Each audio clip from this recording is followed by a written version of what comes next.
From the Homestead Studios in Santa Clarita, California, it's just the Tip-Sters with Melissa Morgan. Walking Spanish down the hall. Remember, if you've got a tip for Melissa, a secret that you just can't keep anymore, something you heard on your police scanner, the actual difference between pajama bottoms and sweatpants, anything, tell us about it by calling the Tipster hotline at 832-TIPSTER. That's 832-847-7837, or send an email to jttipsters@gmail.com. We just might hear your tip on the podcast. And now here's your host, learning to understand the mind of a murderer by being on hold for 5 hours with Delta Airlines, Melissa Morgan. More cowbell. Yeah, we'll probably discuss my trip to Kentucky a little closer to the time, but yeah, it was not 5 hours. It was 3 hours and 50 minutes. But you were very, very close. Yeah. Felt like 5 hours. Oh, brother! I did laundry and a lot of work on the computer. Yeah. And Thank God for wireless handsets. Yeah, totally, completely. So I always say these things in the intro and then don't explain them, and people are like, "What the fuck is wrong with this woman? And what's she talking about?" But Walking Spanish Down the Hall Walking Spanish is a song by Tom Waits, and I fell in love with it, and I thought the lyrics were amazing, and I thought, what a strange turn of a phrase. I mean, that's kind of typical Tom Waits, but yeah, I love that song. I know. I never even questioned I just thought it was something he made up. I started to say, do you know what that means, producer Mark?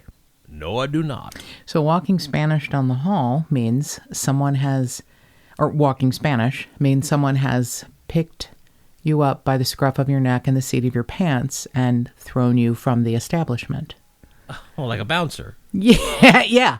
I'm not sure where the Spanish part comes in, but I think Walking Spanish is just fucking hilarious, and I just had to explain why I said it in the intro. And before I forget, I want to say I loved your introduction, and what has bothered me for many years is that people call everything leggings or tights like yoga pants.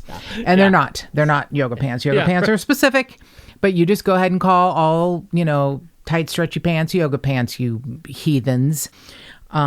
A special thank you to BA. I don't know what the initials stand for. I'm going to try and find out. I do know she is the sister of one of our newest patrons, Debbie, Tipster Debbie. And she wrote a beautiful review, a really beautiful review that softened the blow of all the weird bullshit that's gone on this week. She said that the humor offsets the seriousness of the cases. The research is thorough and correct. That alone should actually get BA a job as my media guru. Yes, your publicist. Yeah. There you go. She said, I praise the efforts of those who solve cases, yet I'm not afraid to put inept investigations into the spotlight. So BA is a wonderful human being, and thank you for your review. We have a new YouTube subscriber, Matt from Chicago. And I just have to say a special shout out to Tipster Christina, who is our newest patron, and she is a USPS mail carrier, I guess they're called, and she has special dogs on her route that she loves. This is the kind of person that she is, that Tipster Christina is. She has their names: Sirius Black, Winnie, Gypsy, Roland, Lucy, Rosie Marie, Luna, Hazel, and Blue are the special dogs on her route. And her own dogs that she got from Stray Animal Adoption Program are Tucker, Howie, and Earl. And she sent me a picture of the three of them sitting on her deck, I guess. And they're the cutest damn things I've ever seen in my life. Tucker, Howie, and Earl. Now, those are great names. And when I show you the picture, you're going to be like, those names are perfect. They are perfection. So, and I can't remember who said this, but I love her and I have to thank her. I wish I could remember. Is it Tipster Karen? Anyway, someone was defending me on Facebook for my crappy reviews. And she said if they don't like the podcast, they can take a stroll right down to Piss Off Avenue.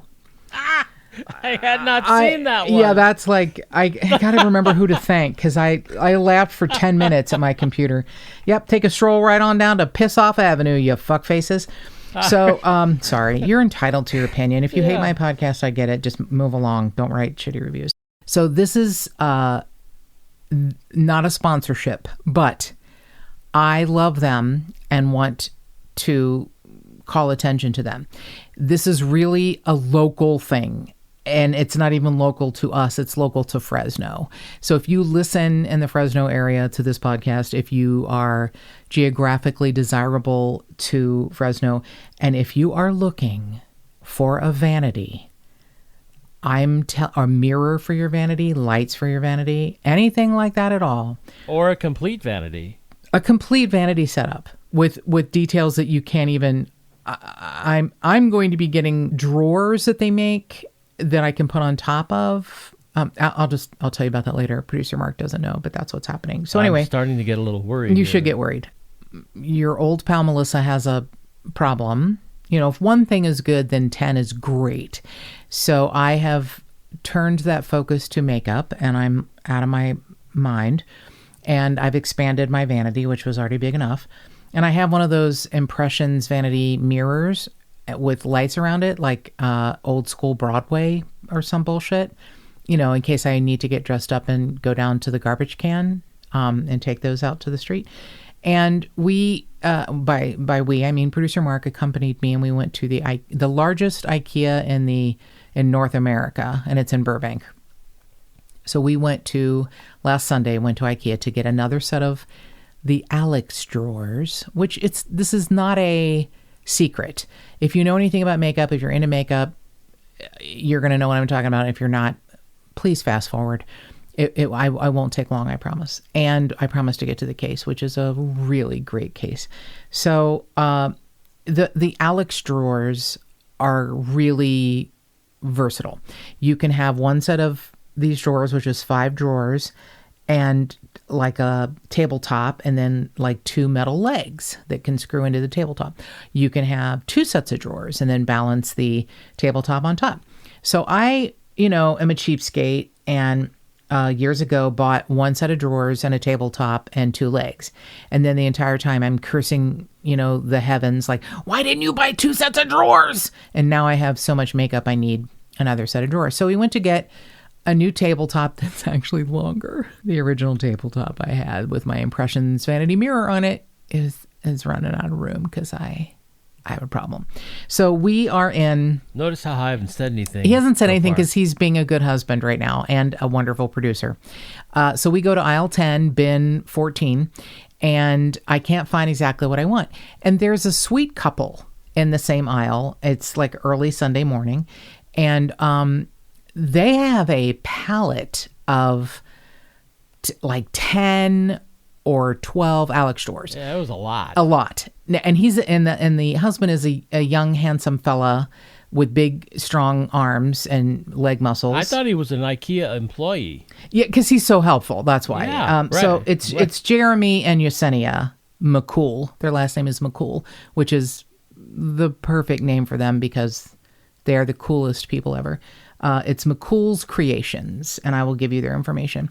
So I thought there was probably a limit on the number of Alex drawers because you have to understand, Tipsters, poor producer Mark has been with me for the last several months trying to get these motherfucking things. So we went in February, and we're in line because they only let so many people in, even though it's the North America's largest IKEA. And there's a page protector plastic thing with a printed piece of paper taped on every single post as you're waiting in line. It says, if you're here for the Alex drawers, the one thing we came for. IKEA sells over 1 million specific different products. And they're all in this store. And they make you walk through the whole... Never mind. Yeah, they do. Yeah, producer Mark loves... I'm not going to do it. I know how much you love walking through IKEA.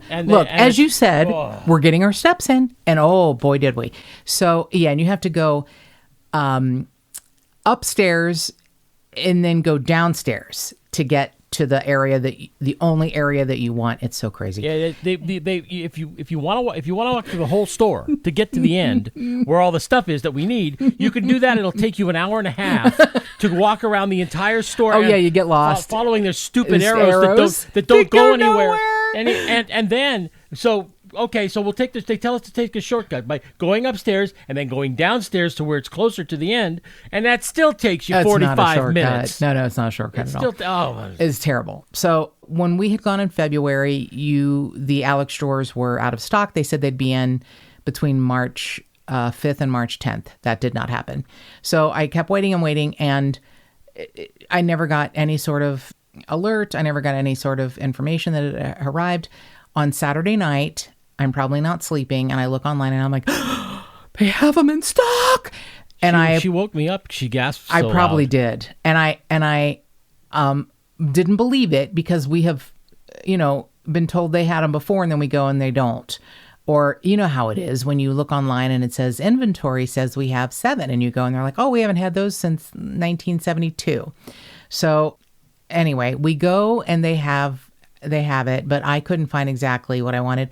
We, make the trek. We get to the aisle 10, bin 14, because I had looked up online where the exact tabletop was I wanted. So we get to this aisle, and there's this handsome young man and beautiful young woman who are like, they have a list, and they're going through the list, and they have, a lot of shit on a pallet. And this sweet young man goes, oh yeah, no, the blue one you're looking for is down here. Yeah, because we were looking where they told us to go, aisle 10, bin 14. Exactly. And it wasn't there. No. And this guy happened to walk by who I thought worked at IKEA, and he says, oh, no, I saw those. I saw those right down here. And he took us down there. He took us down to the place to get the tabletop I wanted, the larger one, the 55-inch one as opposed to the 48-inch one, because those extra 7 inches to store more makeup is imperative. So we got, and it's like $22 for this, particle board tabletop. But anyway, he showed us where it was. We got it, and they're just the sweetest people. And I start talking to Yesenia, and I'm like, look, I'm getting this because I have a makeup addiction. She goes, oh yeah, I understand. And I said, I've got that Impressions vanity mirror. And she goes, oh yeah, that's how we started. And I was like, what? And Jeremy says, oh yeah, we make custom vanities. And I'm like, you do what? So they were buying a large supply of Alex stores, all in white, and then they take them to their store studio in Fresno on East Shields Avenue and make the most gorgeous vanities you can imagine. They customize them. They put different drawer pulls on them. They Jeremy builds. What had happened was Yesenia wanted an Impressions vanity mirror, and Jeremy's like, well, I'll build you one, because they're ridiculously expensive, and he built her one. So he builds them, built one for her, and it's lovely, and they do these shelves I want so bad. I'm gonna have to go. The thing is, they don't ship, and you have to be in the area. And so they had driven 4 hours south to Burbank from Fresno. And you know what he told me when we were in line waiting? He said that normally they don't go down and do this. Normally he has employees go down to do this. But right now, because he can't find anybody to work for him, they had to do it. They had to go down and do it. So it was just pure luck that we met them. No, that's interesting. So I'm the one who's like, do you guys have a card? And Jeremy gives me a card. And by the way, the card almost makes me cry. It's a black background with like a foil printing. It says McCool's Creations, custom vanity mirrors, and it has a picture of a little girl sitting in front of a mirror, and it's shiny like a mirror. Amazing. They're on Facebook, Instagram, Pinterest, and one other thing might be like, I don't know, YouTube or TikTok. I can't see, that one's tiny. But they are at mccoolscreations.org, and it's McCoolsCreations, mccoolscreations.org. They're in Fresno. It's Jeremy and Yesenia, and they are the best. So we got 3 things for $40. And they're in line, and producer Mark was behind because Jeremy and Yesenia had gotten there before us. And I was running around looking at the as-is section and other shit. And by the time I come back, producer Mark is in front of them, and our stuff is on top of their pile. And Mark is like, oh yeah, they offered to pay for our stuff. I was behind them. We both had flat carts, one of those long flat carts, and they had all their stuff stacked on one. And he came around to me and said, look, I'll make you a deal. My stuff's too heavy. It's destroying the cart. That's right. His cart was breaking. It was breaking. So he goes, if you let me use your cart, I'll just pay for your stuff. And I said, well, no, you don't have to do this. No, I insist. And so he put out half of his stuff onto our cart and stuck our stuff on top. And there you go. They did not pay for our stuff because I would never let them do that. I thought that's the kind of people they are. And here's the kind of person I am. I'm going, please don't let Melissa come back because I want this guy to pay for my stuff because I know she'll never let it happen. I would never let them do that. They are this amazing, amazing couple who do beautiful work. Go onto any of their social media sites. They have great pictures. Go onto their website. Again, I'm in love with like a tabletop drawer thing they do with like glass on top so you can see what's in the drawer, and they do these little shelves that I want to get that are space saving, and we're going to have to make a trip to Fresno. And speaking of beautiful, this is not beautiful at all. So the case we covered last week, episode 190 of Monica Rizzo, I just want you to know sometimes what podcasters go through. So I had submitted an open records request to the city of San Antonio, actually to the San Antonio PD. And I just today got from the Office of the Attorney General, the open government section, an email that said, we received a public information request from Melissa Morgan. A copy of that request is enclosed, and the city seeks to withhold the requested information pursuant to the following sections of Chapter 552 of the Texas Government Code. 552.101, 552.102, 552.103, 552.104, 552.105. It goes on and to 552.156. So from 101 to 156, and they typed out every number. Every single one. Mm-hmm. Sincerely, James Kopp, Assistant City Attorney. That's your old San Antonio city taxes going to work for you, ladies and gentlemen. Yeah. Just so you know, those of you listeners in San Antonio, that's where your tax dollars are going. Yeah. You know what would have been great, Mr. Kopp? If you had just said, and by Kopp, I mean K-O-P-P, his last name, not officer of the law. If you had just said, hey, Morgan, go pound sand. A very simple, answer. Well, that would have been a little rude, but maybe just... I don't know. Maybe just, hey, Morgan, sorry, we can't do it. That would have done it. Yeah. Every civil code from 552.101 to 552.156 just typed out in its entirety. It's exquisitely painful. That's all I'm going to tell you. So this case is an older case, and when it was sent to me from tipster Deborah, or Debbie, I was like, well, that's interesting. And then the more I got into it, I thought, oh my God, it's beyond interesting. It's heartbreaking, but there's, moments of hope. It's terrible. And yet the ending, they got the guy. It took 47 years, but they got the guy. Amazing genealogists and people like David Middleman at Othram who work on perfecting and changing the way we examine DNA. I mean, I'm so blown away. I'm so blown away by the good in the world, even when something as terrible as this happens. So we're going to have to go back to December 14th of 1972 in Benson, North Carolina. And a young mother, 33-year-old Bonnie Neighbors, is at home with her 3-month-old son, Glen. And it is about time to go pick up her older son, her 8-year-old son, Ken, named after his father, Kenneth. So Kenneth Neighbors is a CPA. He owns a local firm. He was the city accountant for a while. And, he does lots of things. He's gone a lot. He's very busy. And Bonnie and he have been married since right out of high school. They lived most of their life in Benson. They had moved for a few years, I believe, to Raleigh, but then moved back and bought this lovely ranch-style home in Benson, North Carolina. The front of it had a statue that I thought was a fountain, but it was this elaborate bird bath in the pictures. It's really beautiful.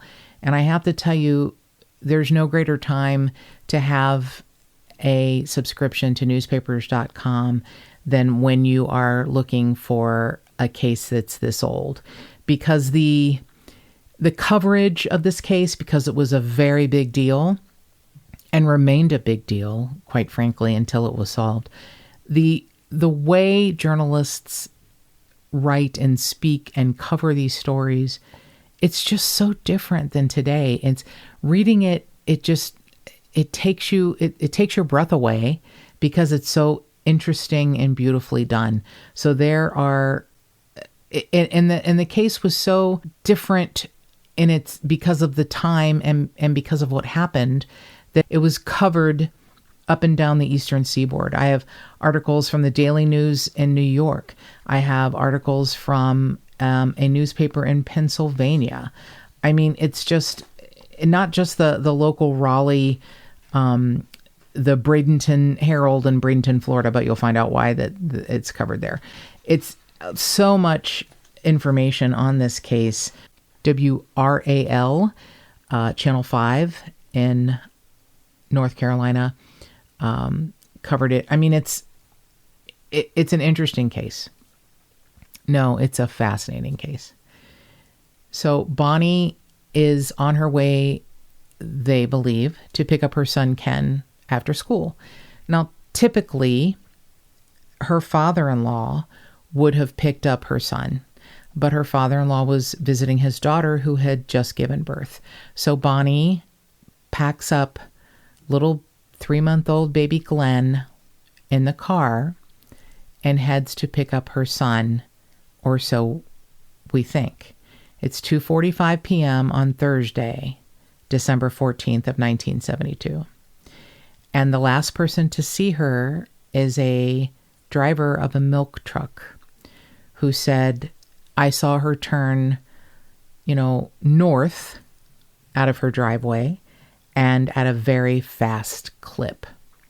Now, her son's school would have been to the south, and it would have only taken 15 minutes or so to have gone to pick up Ken, but Ken was standing outside in December in the cold, and his mother never picked him up.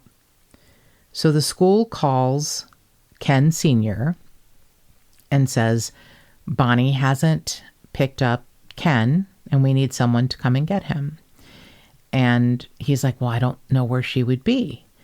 Now, there was some talk that she had an appointment to meet a friend before picking up Ken. That's why she had turned to the north as opposed to the south toward her son's school. But that really wasn't a thing that was going to happen. Even Ken, her husband, Ken Sr., was like, I don't think she would have turned to the north to keep an appointment with a friend. No, that doesn't make any sense. He knows that he works a lot and he's gone, and Bonnie had been having some issues with depression and loneliness. So, he knows that that's happening because he's gone a lot. And he said, I know that my constant work has eroded her happiness. Some people had said, has she started drinking?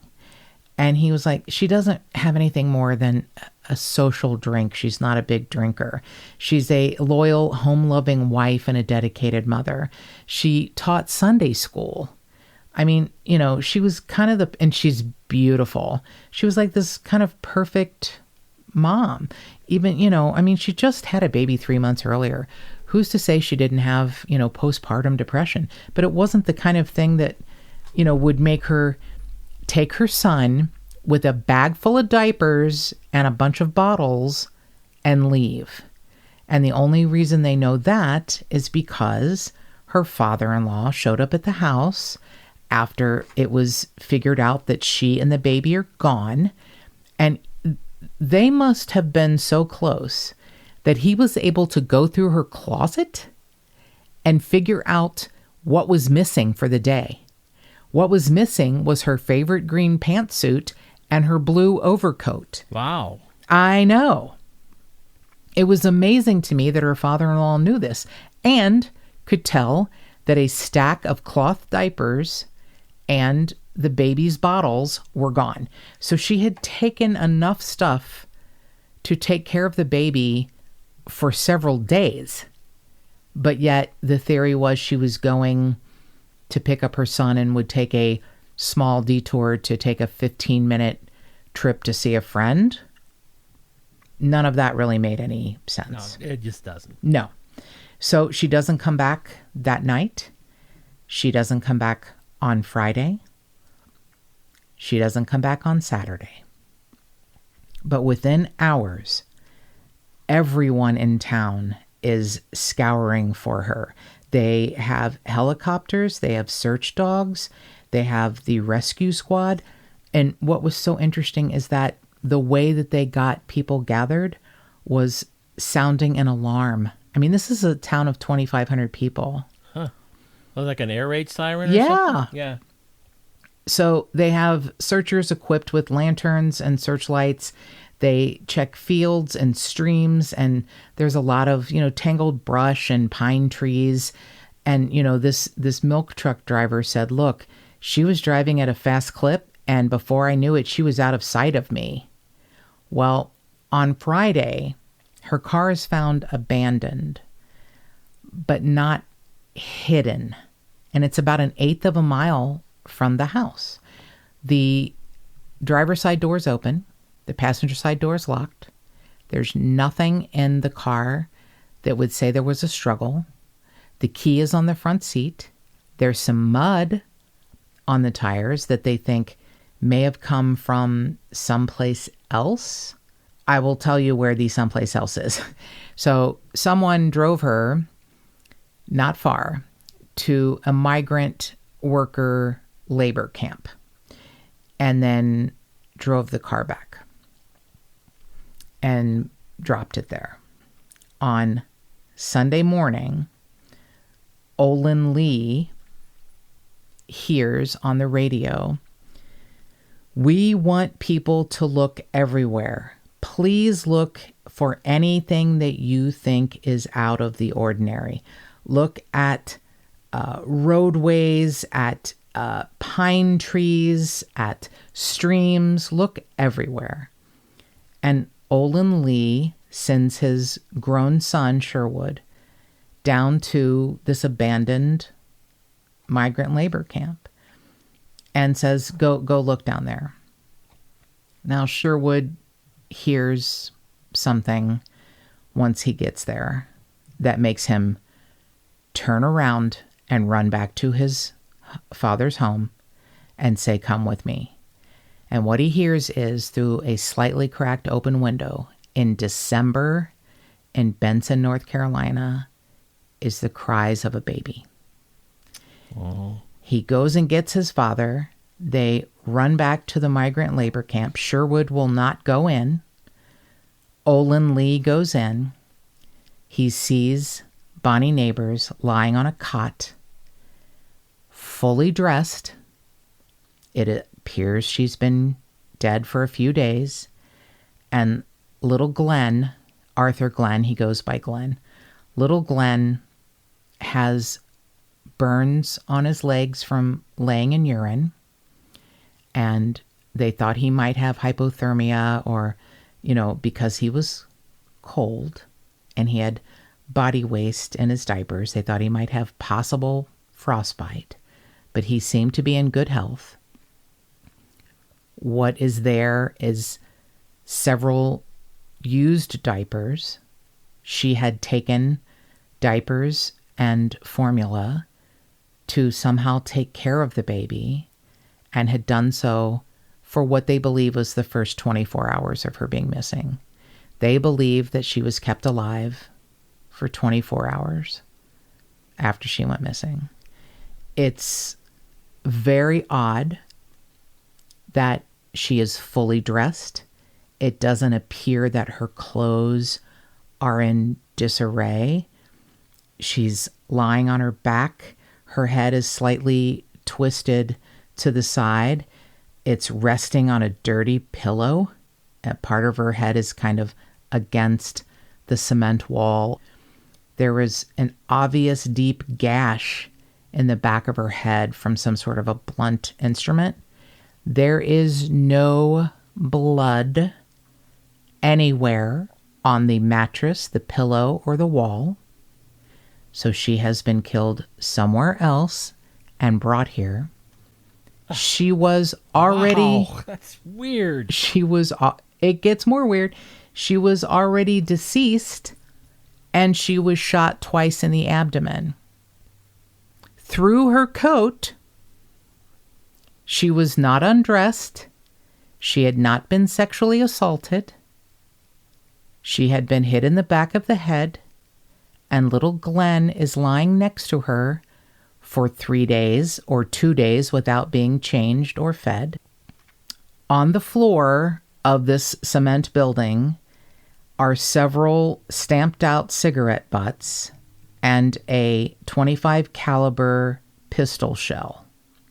Now, Olin Lee recognized it as a .25 caliber, shell. There's an indentation in the mattress where the cigarette butts may have been put out, where someone had sat on this mattress of this cot smoking for some time. They believe he is contemplating what to do with this woman and baby. And they see this, the Lees see this and run immediately back to the house and call the Benson Police Headquarters. And they say, the first thing you better do is get an ambulance out here to take care of this baby and take it to the hospital. And they do, and he recovers and he is fine. One of the things I love about Glen is that he will not discuss his mother's case. He is at every press conference. He is at the perpetrator's hearings, but he does not speak to the press. And he has every right to not do this. They say you don't remember things maybe before the age of 3. Some kids not even, up until like the age of 5. I have the feeling when you see a picture of Glen and you look in his eyes, I have the feeling he knows. He saw, he heard, he knew what happened. He may not be able to access it, but there's something about him that is unique. And the fact that he will not discuss his mother's case is pretty amazing. So her 2 sons, her older son Ken and her son Glen, who was with her, and her sister are sort of the ones who have been left to carry the torch. Ken Sr. has passed away. Her parents have passed away. Her in-laws have passed away. But she has her sister, who ironically lived in Florida, which is where they find the perpetrator 47 years later. So they believe for 24 hours she had been forced to stay with her killer. At first they thought maybe it was a voluntary thing, that she had run away with someone to be with them because she had taken the things she needed to take care of little Arthur, or Glen, as he is known now, really, Glen. She had taken, food for him in his bottles and diapers, and had spent at least one day changing him and taking care of him before, she was no longer alive. There are no fingerprints. She is taken away to Chapel Hill to a hospital for an autopsy. They find 2 very small burn patterns in her overcoat where she had been shot through her overcoat, through her pantsuit, and into her abdomen. There was no blood because she was already deceased from the head wound. It's just... This is so strange. Yeah, and I feel bad because I'm not going to be able to give you all of the answers. I can tell you who did it and how they found him, but we still don't know why. And I will tell you that everything I have tried to find about this case, the old newspaper articles are beautiful, but since his arrest, I cannot find shit. So we don't know today why she packed up as if she knew where she was going. We don't know the reason yet? No. I have a theory, and I don't know that the perpetrator has ever spoken or said, because he fought extradition for a while, and then finally he relented, and they brought him back to North Carolina from Florida, where he was found. It's on par for me, like them finding Sam Little at a homeless shelter soup kitchen in Kentucky and bringing him to California and indicting him on 3 homicides through DNA of 3 women in California that he denies and screams this is bullshit in the middle of his trial. He's found in contempt and taken out. And then after he's indicted, he's like, yeah, I killed 93 women. It's like that, except I don't think that this man killed 93 women, but I don't know. This case is so odd, and it made such a mark on this tiny town. This article from October of 1975, so almost 3 years after she and Glen were taken and Glen was left alive, a reporter named Rick Nichols, who works for the News and Observer from Raleigh, North Carolina, said that in this poetic way, a tall stand of weeds has grown up around the bronze-colored 1969 Country Squire station wagon, parked in a lonely corner of the lot behind Stevenson's Ford off of US 301. It's Bonnie Neighbor's car. The tires have gone soft.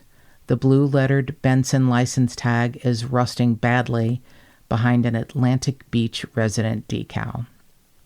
On the front seat, still white and unsoiled beneath a rain-spattered windshield, is a crocheted baby's cap. So her car was left at a lot after they found her body for evidence.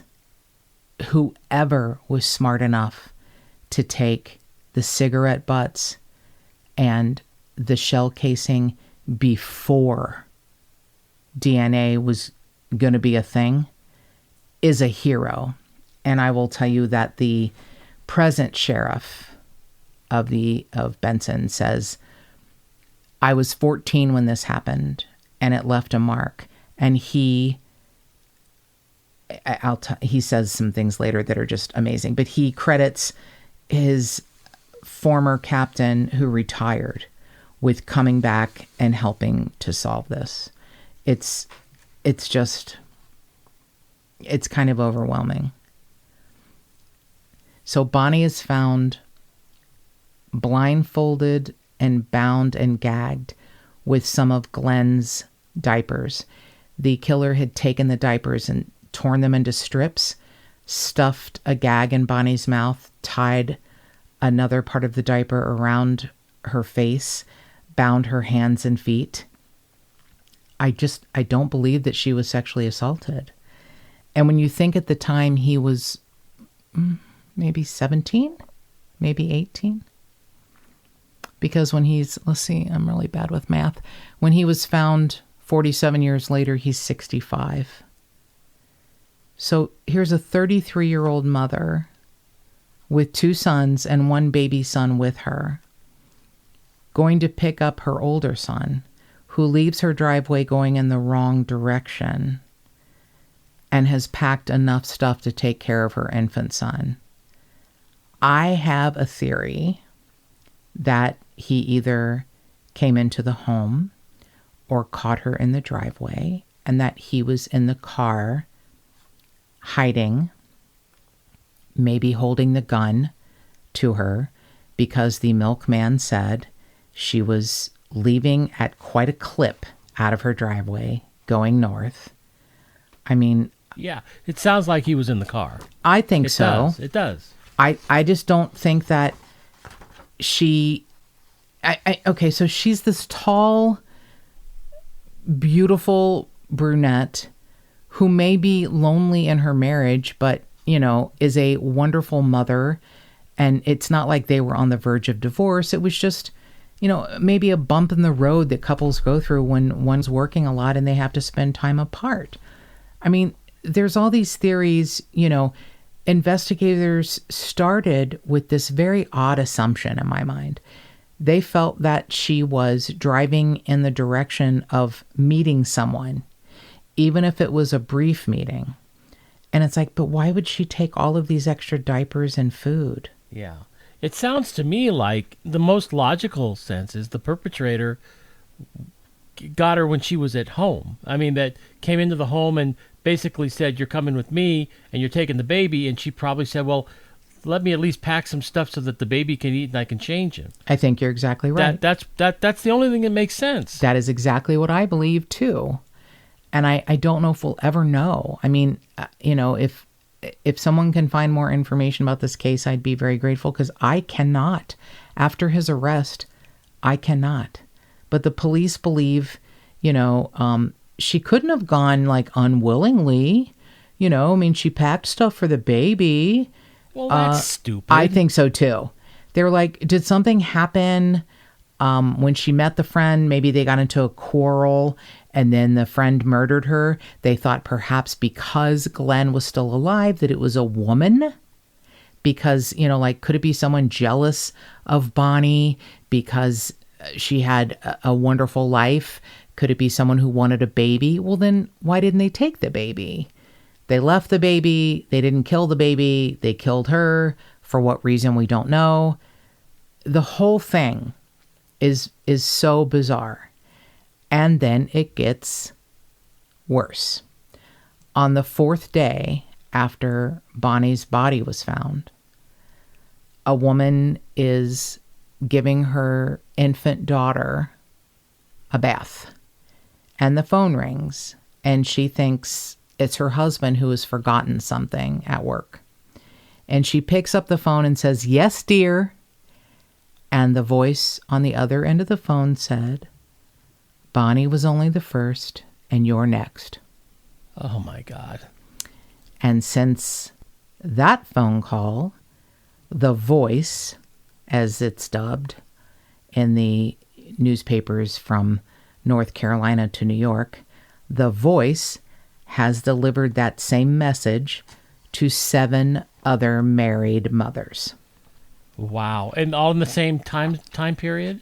A little bit after each other. Yes. In the same, I see what you're saying. Yes. In like the same. In 72. Mm-hmm. Oh, wow. Yep. But nothing ever happened to those women. Nope. Jesus Christ. Now, here is where I think this is from the Times-Tribune in Scranton, Pennsylvania, in October 1973. So approximately 10 months after Bonnie has been found. This article is titled, it's terrible, but the information in it is so fascinating. It's entitled, "The Corpse They Can't Forget in Terror Town." I mean, that's something to grab you, right? That'll grab your attention. But honestly, Bonnie's kidnap and murder turned this town in North Carolina into something like we're experiencing in the pandemic. People stayed home. They didn't get together for fear of meeting some stranger who would hurt them. Men who never even had a pocket knife started carrying guns because they didn't know if their wives and children were going to be kidnapped. I mean, it's so interesting the way that this event changed this town and made it like it was like they were suffering a pandemic because they didn't know what happened. And then another weird layer, a handwritten letter that has been posted all over Benson said, "Dear Bonnie, it has taken me a long time, but I can think again and my mind is finally clear. I know the forces that moved into your life. I know who it was, and I know those same forces are the reason you aren't with us anymore. They can call me Nemesis, Bonnie, because I will never rest until the guilty are punished." And the letter is signed Wendy Johnson from Benson. Now, of course, investigators look all over the universe for someone named Wendy Johnson. There's no record of anyone named Wendy Johnson in Benson. They move outside of the city. They look in all parts of the state. They can't find a Wendy Johnson that would fit, who would have written this letter and posted it all over Benson. So it was like mimeographed or something and posted? Handwritten. But you say it was left all over town? I think it was many copies written and left on. Right. Yeah. Yeah, okay. Yeah. Wow. And they were looking at, they brought in experts to look at the handwriting. I mean, it really turned the entire town of Benson upside down. Yeah, I can see that. A small town, all this weird stuff happening. It must have felt like living in a jail. It's, in this article in the Times Tribune from Scranton, Pennsylvania, it said, women who would drive to outlying shopping centers, they shopped now much closer to home. Interfamily lodge meetings and bridge parties have been canceled. Residents who passed each other on the street who would wave and have pleasant greetings now looked, sideways at each other and were tight-lipped because they don't know who's a good neighbor and who's a potential, suspect. I mean, I'm telling you, her death turned Benson into a town. It's like a horror movie. It was like a pandemic. It was a pandemic in my mind. So, Bonnie and Ken had met, in high school and gotten married right out of high school. And they'd been together a while and had these two sons, and he, had become much more successful in business. And she, had done secretarial work before she had Ken Jr.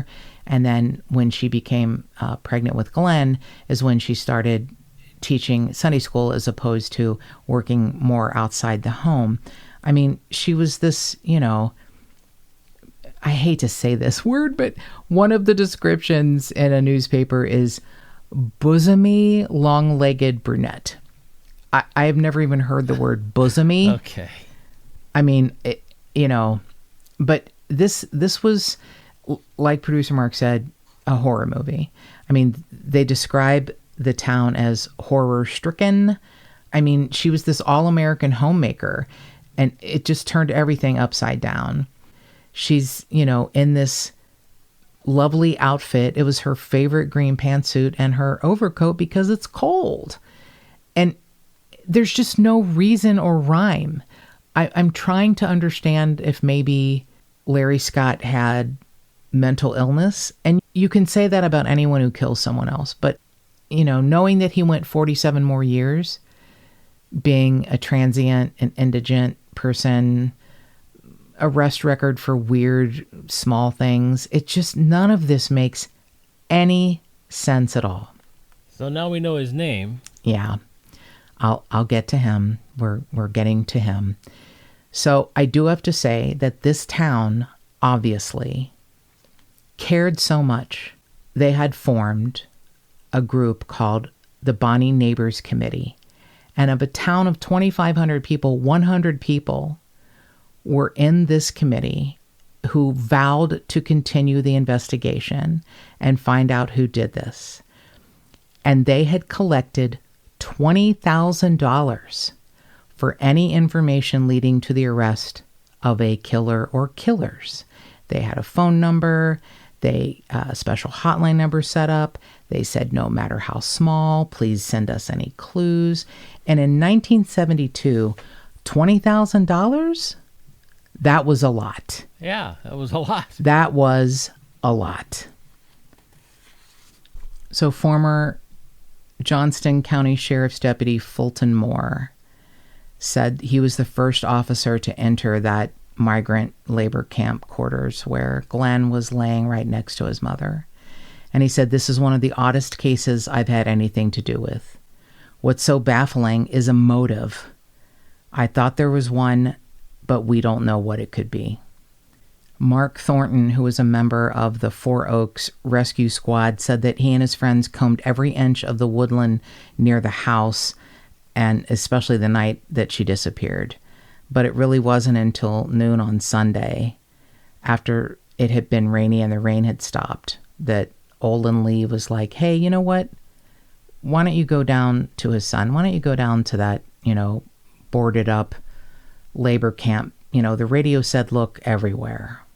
And before he even gets all the way there, Sherwood hears Glen crying. So here we are at the end of April in 2019.